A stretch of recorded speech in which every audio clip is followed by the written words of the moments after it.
समोर बघा, या साईडला आपला एक उंच असा डोंगर दिसतोय बघा. या डोंगराच्या पलीकडे प्रतापगड आणि मकरंदगड येतो. मधलं शेवटची गाव तर हे दिसत नाही, महाळेश्वरची किनारपट्टी येते.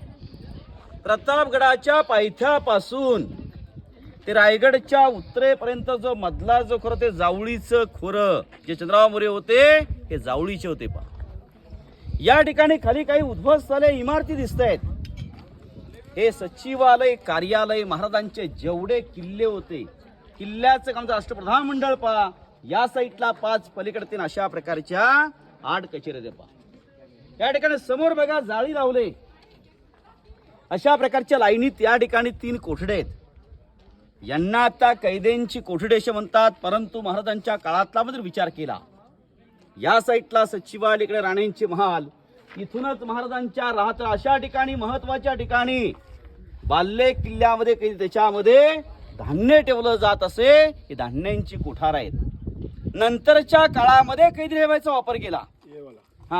या धान्यांचा वापर जर किल्ल्याला शत्रूने वेढा दिला म्हणजे स्टॉक या ठिकाणी ठेवलं जात असे. लाईन मध्ये 2 आहेत, शेवट दरवाजे कमीत कमी 2, 20 ते 22 फूट खोल आहेत. पहा प्रत्येक राण्यांच्या मलासमोर अशा प्रकारच्या चौथऱ्या आहेत. हा दासी वसा आहे.